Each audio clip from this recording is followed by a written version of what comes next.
En Venezuela nunca habíamos manejado casos de personas fallecidas por hambre. Vamos a corregir la palabra de presos políticos. Yo creo que es rehén, secuestrado. Cualquier pana se enferma y no nos sacan para el médico. Ese niño, cuando no hay nada en la casa, se mete al suelo a llorar porque tengo hambre. Yo sí quiero justicia para mi niña. Me llevan preso al hospital militar. Voy disparado, voy herido. Aquí derechos humanos no hay. Voces del desamparo. Testimonios de violaciones de derechos humanos en Venezuela.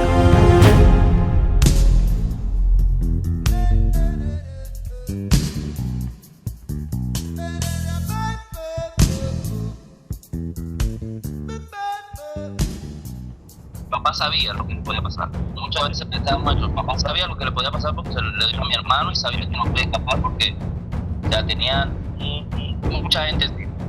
Y entonces, de que se haya escapado creo que es imposible. De que esté vivo, yo mi padre lo siento vivo porque de verdad que lo sueño vivo, lo sueño alegre, no tengo presencia así, ni por la cabeza me pasa muerto porque la última vez que lo vi fue vivo. El 27 de febrero de 2015 se cumplieron 26 años del comienzo del llamado Caracazo en Venezuela. Una ola de protestas y disturbios sociales que dejaron un saldo de miles de muertos, heridos y desaparecidos.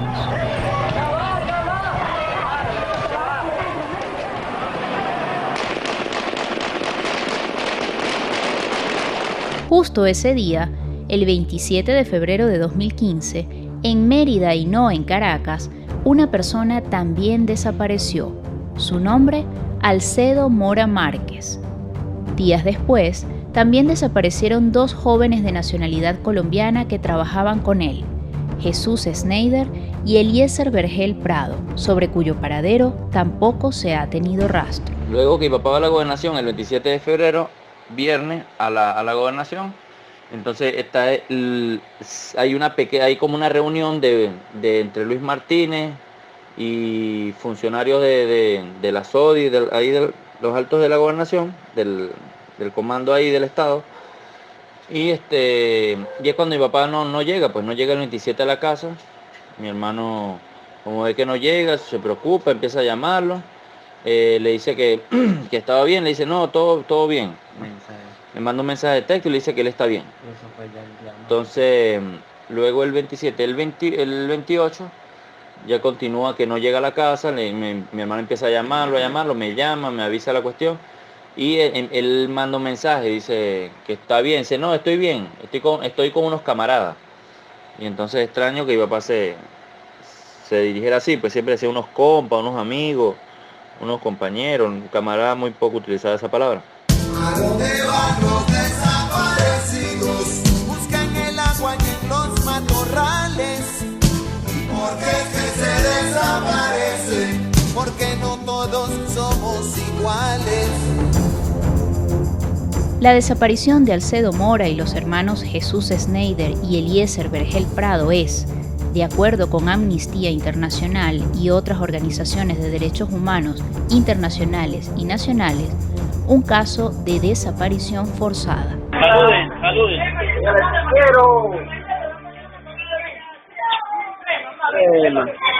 Dígale, te quiero, te amo y te adoro, dígale. Mira un video, te están grabando con la televisión. Claro, para que salga. ¡Llave, no se va!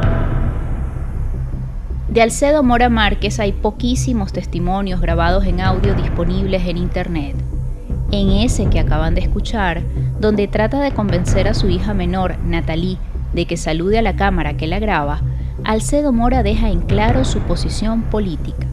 Pero su hijo mayor, también de nombre Alcedo, aclaró en una entrevista telefónica concedida para este podcast desde Guayaquil, Ecuador, donde actualmente reside, que su padre no fue chavista ni perteneció al Partido Socialista Unido de Venezuela, aunque sí era un hombre revolucionario, de izquierda.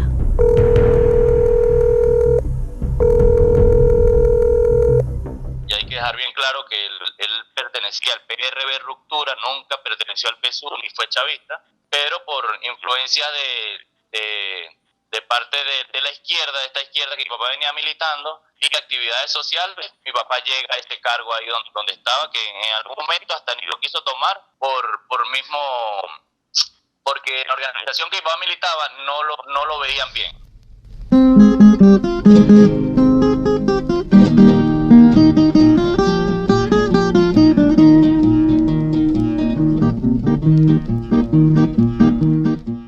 Alcedo Mora Márquez militó desde su adolescencia en movimientos políticos de izquierda. Cuando tenía apenas 15 o 16 años, conoce a Douglas Bravo, máximo líder de las Fuerzas Armadas de Liberación Nacional, la organización guerrillera creada por el Partido Comunista de Venezuela en 1962 y cuya vigencia transcurrió hasta 1969. Posteriormente, este brazo armado se convirtió en organización política, el Partido de la Revolución Venezolana Ruptura, PRV Ruptura. Y a Rockefeller lanzaré, contra el tirano explotador levanto el puño, sí señor, lo dije y lo repetiré, no quiero gringos como usted. Pero no es la primera vez que Alcedo Mora Márquez es desaparecido. En los años 80 fue preso político durante el gobierno de Jaime Lucinchi y más tarde desapareció por primera vez, según denuncia su hijo, por más de 6 meses. Apareció luego en un calabozo de la extinta Dirección General Sectorial de los Servicios de Inteligencia y Prevención, la DICIP, en la localidad del Tigre, estado Anzoátegui. En Venezuela, hubo muchas desapariciones forzadas de dirigentes de izquierda y miembros de grupos guerrilleros durante los años 60, 70 y 80. Sin embargo, esta vez fue durante el gobierno de izquierda de Nicolás Maduro que desapareció este activista social y trabajador de una gobernación ganada por el partido del gobierno nacional. Sobre todo, llama la atención que no se le vio más justo después de indicar que sostendría una reunión con su jefe directo, Luis Enrique Martínez Rico, secretario del gobernador de Mérida para entonces, Alexis Ramírez. Entonces, ¿por qué desapareció Alcedo Mora?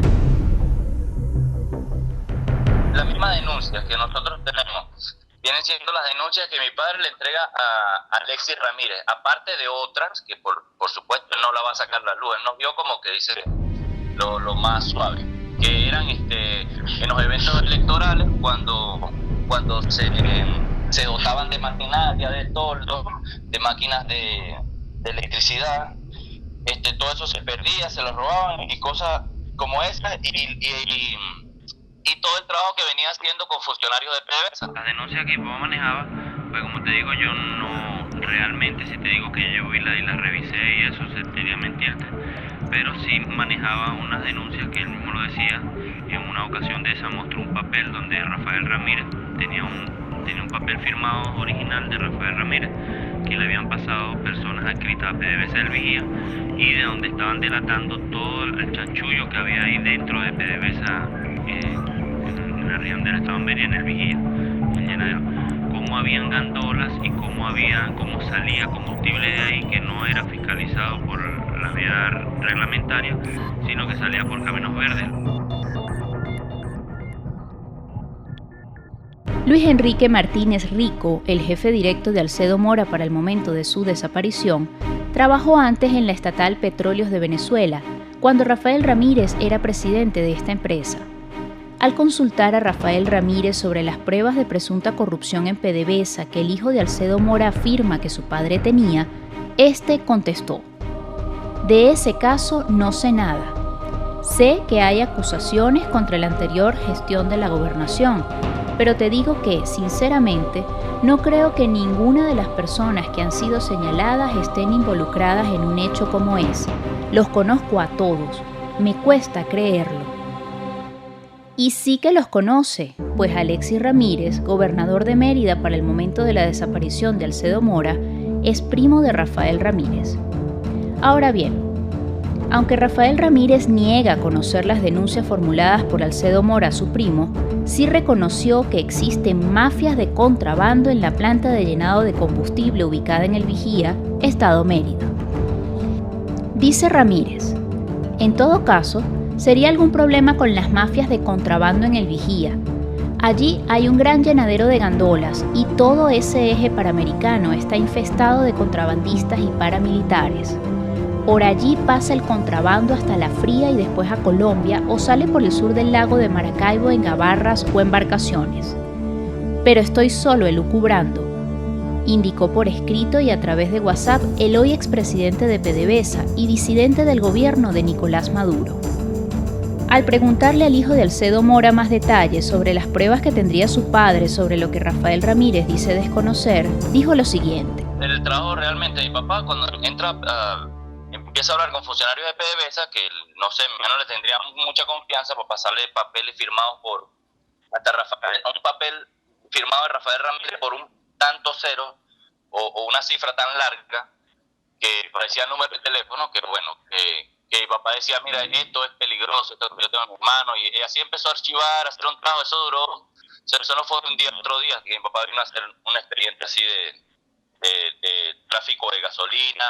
También se involucraban los carros Chery que llegaban a la gobernación, cómo se llevaban a Colombia y los vendían en pesos, en dólares, no sé cómo hacían, pero se recibían firmas de salida, desaparecidos de esos vehículos, y hasta que llegó un punto de que se enteró de tantas cosas y con pruebas, pues una cosa es que lo sepa, pero otra cosa es que tengan las pruebas de cómo denunciar.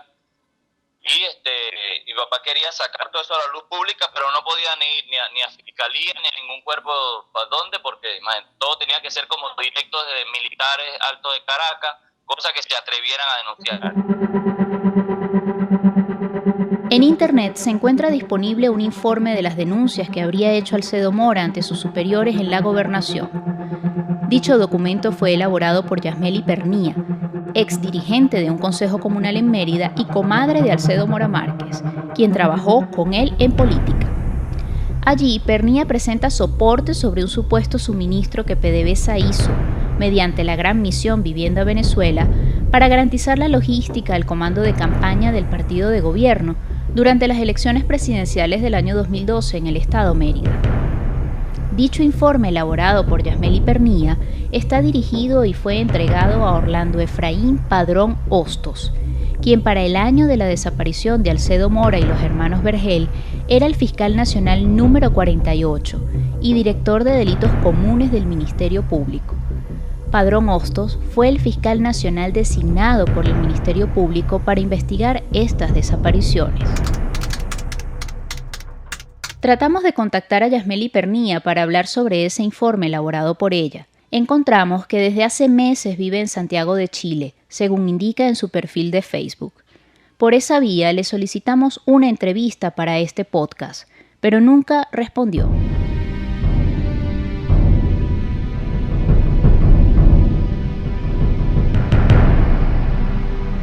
Otras de las personas que al parecer conocían esas pruebas eran los hermanos Vergel Prado, desaparecidos pocos días después de aquel 27 de febrero de 2015. Al menos así lo indicó Alcedo Mora hijo en la entrevista concedida para este podcast. Todo el trabajo que venía haciendo con funcionarios de PDVSA, que ahí es donde los muchachos colombianos hacen un papel. Pero, ¿qué papel exactamente hacían los hermanos Vergel? ¿Por qué estaban aquí en Venezuela? ¿Cuál era su relación con Alcedo Mora Márquez? Para saber más acerca de estos hombres de nacionalidad colombiana, contactamos a Dani Vergel Prado, una hermana de ellos, quien vivió en Venezuela junto a Jesús Schneider y Eliezer, y asegura haber sido la única persona en denunciar la desaparición de sus hermanos ante las autoridades venezolanas. Nosotros en sí no teníamos conocimiento de los trabajos sociales que venía haciendo el señor Alcedo Mora en el caso de trabajos campesinos, que esa era la comunicación de él con mis hermanos, pero de que nosotros tuviéramos conocimiento de las denuncias que él venía haciendo, no, porque tú sabes que eso son cosas más delicadas. Y sí, señorita, nosotros vinculamos la desaparición de mi hermano Schneider con la del señor Alcedo Mora y mi hermano Eliezer, porque es que a mi hermano Eliezer lo agarraron en Mérida por medio de que el señor Alcedo Mora lo llamó y estuvieron hablando el día sábado. Y entonces quedó a encontrarse con mi hermano el día domingo allá, por eso mi hermano salió, se fue a buscar el manto y eso. Y mi hermano inclusivamente la última llamada que hizo, la hizo del terminal de Mérida y por ahí cerquita estaba el señor Alcedo que todavía tenía el celular. Eliezer y Jesús Schneider Vergel Prado, junto a su hermana Dani Vergel, llegaron a Venezuela en el año 2007, bajo el estatus de desplazados por el conflicto entre grupos guerrilleros y paramilitares en Colombia. Primero vivieron en Mérida, donde conocieron a Alcedo Mora y comenzaron su relación laboral y de amistad. Al tiempo, los hermanos Vergel se mudan a la población de Tucaní, capital del municipio Caraxiolo Parra y Olmedo del estado Mérida. Allí, los hermanos Vergel harían trabajos agrícolas y de cultivos, principalmente de piñas, en haciendas y fincas de terceros. Dani Vergel, por su parte, se iría a vivir a Barinas, estado fronterizo con Mérida. Yo ocurrí a la Fiscalía de Barinas. El caso pasó a mi hermano Eliezer Vergel Prado, lo agarraron en el terminal de Mérida. Eso fue las investigaciones que estuvimos haciendo con Orlando Padrón, algo así es que se llama. Orlando Padrón, la persona que menciona Dani Vergel en su testimonio, es Orlando Efraín Padrón Hostos, el fiscal nacional designado para el caso durante la gestión de Luisa Ortega Díaz como fiscal general de la República. Sobre Padrón Hostos ya hablamos anteriormente. Yo ocurrí a Barinas, a la Fiscalía en Barinas. Yo tuve el 6 CPC, tuve el SEBIN y no me atendieron en ninguna de esas. Entonces estuve en la Fiscalía, puse la denuncia en la Fiscalía en Barinas.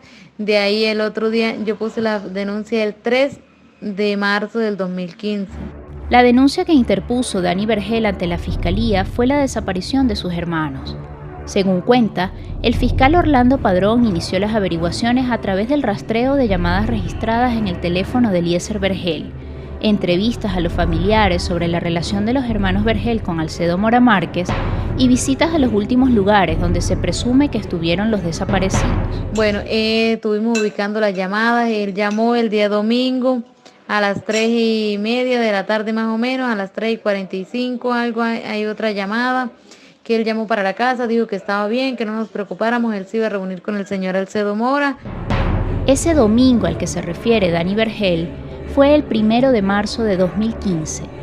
Según ella relata, la detención de Eliezer Vergel fue ejecutada por el Servicio Bolivariano de Inteligencia Nacional, el SEBIN.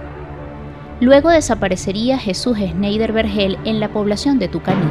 Jesús Schneider Vergel Prado desapareció el día 2 de marzo a las 7 de la noche. Fue una camioneta a la finca donde él trabajaba con pantalón, botas de caucho, tenía una machetilla amarrada, sin camisa. Estaban cargando unas varas. Entonces cuando él estaba en un carro, no, que de pronto es la guardia, porque entonces él se devolvió, él agarró, en vez de irse para la casa de él o esconderse, él lo que dijo, no, pues la guardia, pues vamos a hablar con ella, no estamos haciendo nada mal, estábamos cortando la varita de esa de montaña, de rastrojera, para poner allá para trancar la palcha, que eso la compran y la ponen allá para la palcha. Entonces eso fue el martes, eso fue el lunes 2 de marzo del 2015. Eso fue tipo de 7 de la noche. Entonces él bajaba cuando vio la camioneta era la del SEBIN y le pidió una camioneta Hilux negra, 4 puertas, dicen que no tenía placa, pues ninguno le vio las placas, o sea, ninguno le agarró las placas ni nada, pero pues yo sí sé que fue el SEBIN efectivamente que se lo llevó a él. Entonces, según unos muchachos que venían, los que le iban a comprar la palcha, las varas para la palcha a mi cuñada y a mi cuñado, escucharon cuando le dijeron a él, me preguntaron que quién vendía piñas por ahí, entonces él dijo que él. Entonces cuando el muchacho escuchó que los tipos de la camioneta le dijeron siga adelante, él siguió adelante en la moto y estoy ahí más abajo porque la gente de ahí de la carretera, todos conocían a él y todo de la moto y todo, y dicen que ellos no lo vieron pasar. Entonces a él lo llevaron en la camioneta y se lo llevaron. Bueno, desde ese día no volví a saber más nada de él. En esto último coincide Marino Alvarado Betancourt, abogado defensor del caso ante el Comité de Derechos Humanos y el Grupo de Trabajo sobre Desapariciones Forzadas, ambos entes de la Organización de Naciones Unidas. Siendo que se pudo comprobar que Alcedo Mora lo desaparecen funcionarios presuntamente funcionario del SEBIN. Ya. Presuntamente funcionario del SEBIN. ¿Por qué presuntamente funcionario del SEBIN? Porque él había, fíjate, porque no solamente la desaparición de Alcedo Mora, es la desaparición de los hermanos Vergel. Así es. Entonces, en el expediente, por ejemplo, aparece que los hermanos Vergel son llevados en un vehículo color negro, no recuerdo en este momento la marca del vehículo, que es el mismo tipo de vehículos que en el caso de Mérida, para ese momento usaba el SEBIN. Y en el caso de Alcedo Mora, él ya había sido amenazado por el SEBIN. Él había hecho la denuncia incluso ante amigos, a través de mensajes de texto, de que el SEBIN lo estaba hostigando. Entonces, se presume que quien lo detuvo fue un funcionario del SEBIN. No solamente a él, sino también a los hermanos Vergel.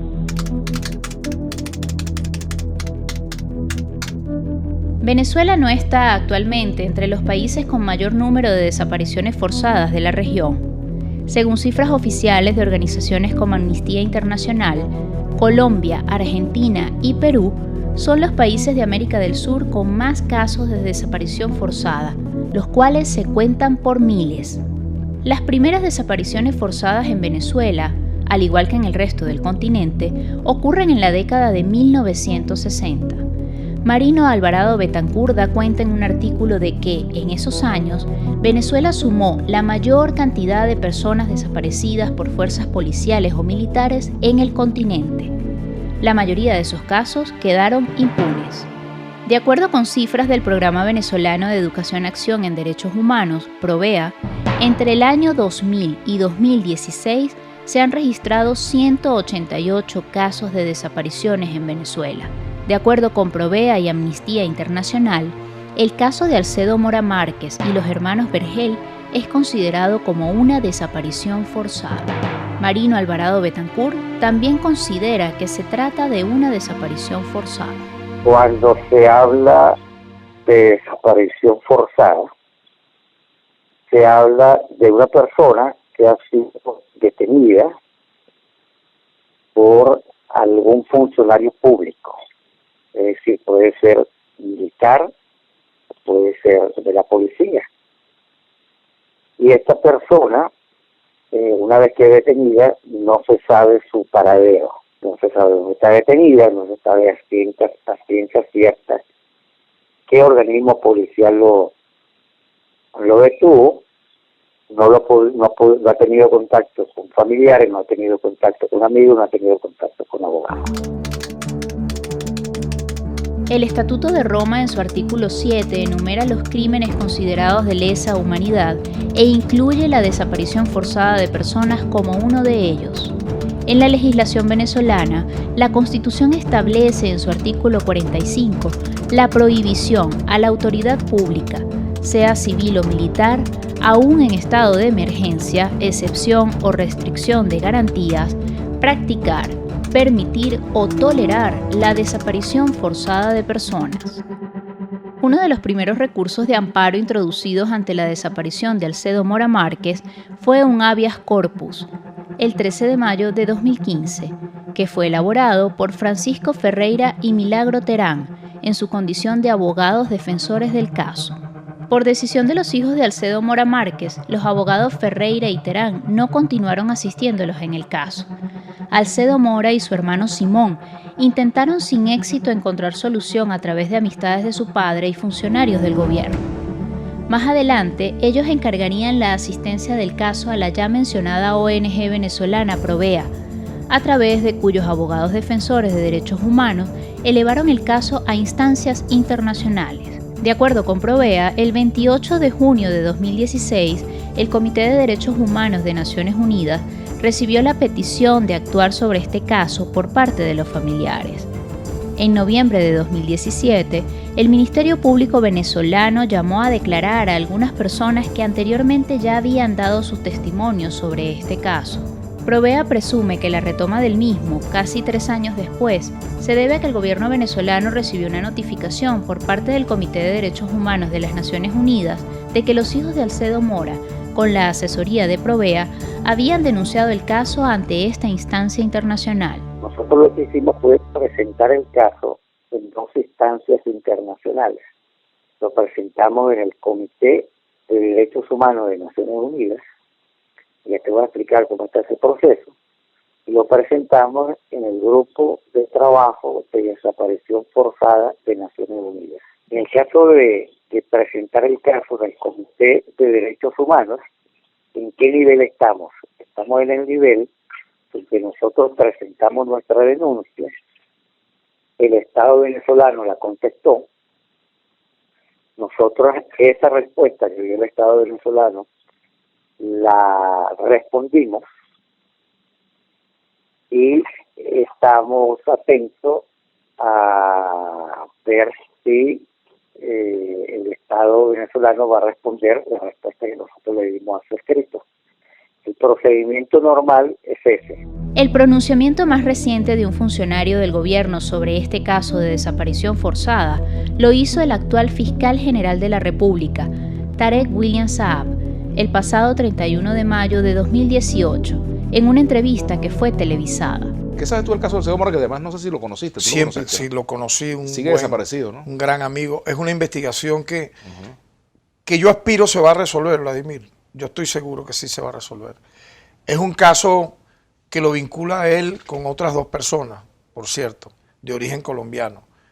Y yo estoy seguro que va a tener una resolución con el esfuerzo de quienes de alguna forma no solo lo conocimos, sino hemos sentido que allí hay una especie de vacío que se inició, lamentablemente, cuando el Ministerio Público en Mérida, en su debido momento, prácticamente paralizó a Joan Gaveto. Ahora, él hizo unas denuncias sobre corrupción en PDVSA. No, pero... ¿Está asociada a su muerte? No.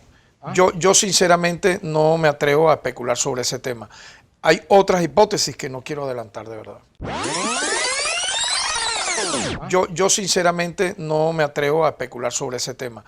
Hay otras hipótesis que no quiero adelantar, de verdad.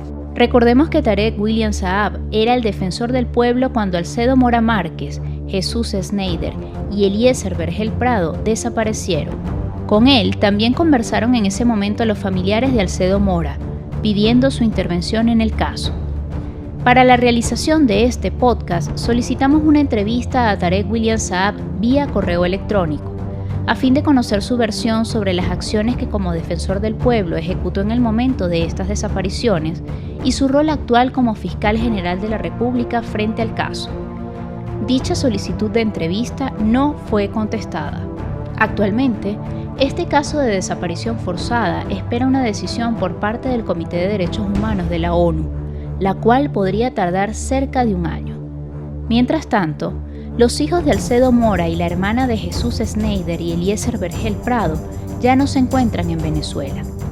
Alcedo Mora hijo y Simón están en Ecuador desde hace menos de un año, mientras que Dani Vergel se regresó a Colombia en el mismo 2015.